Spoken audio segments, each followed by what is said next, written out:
Well, first of all, we didn't know in the year 2000 which technologies would work. Now we are 15 years smarter. We have learned that windmills and solar panels produce electricity, they produce enough, and they produce now at a compatible price as if we would build new coal generators or gas generators.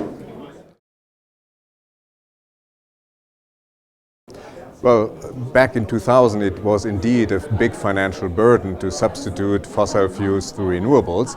Now it doesn't make any difference anymore. We have the technologies, and these technologies come at the same cost, produce electricity at the same cost.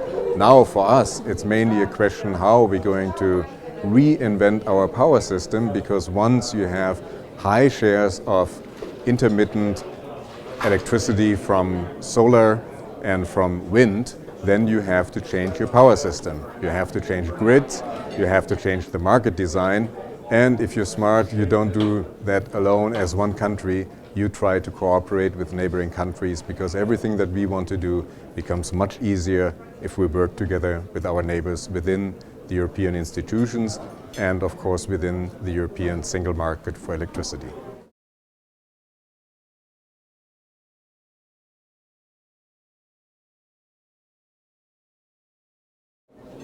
Well, we have agreed on targets in Europe. In 2008 we agreed on targets for 2020. Last October we agreed on targets for 2030. We have greenhouse gas reduction targets, we have targets for renewables, we have targets for increasing efficiency.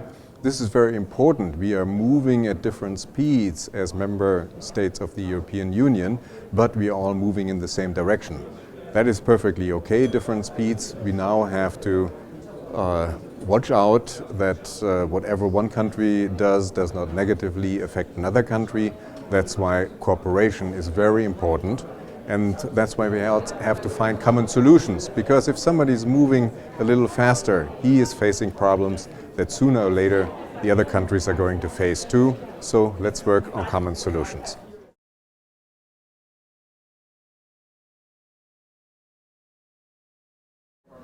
Well, this has really changed. We had a fundamental reform of our support scheme for renewables in the last year.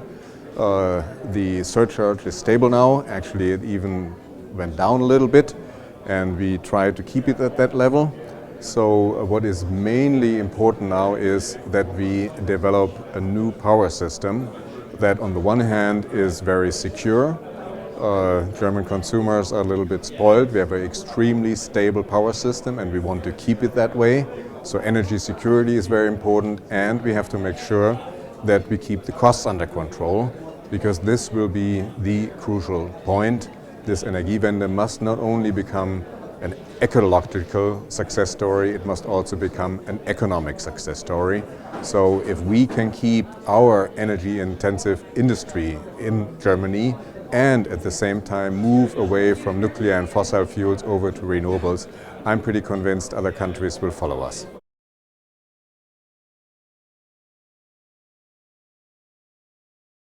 Well, we are right in the middle now of developing a new power system. It will be much more decentralized, it will be much more digitalized, it will be an intelligent power system based on local resources. Thereby we decrease our dependency from resources from outside.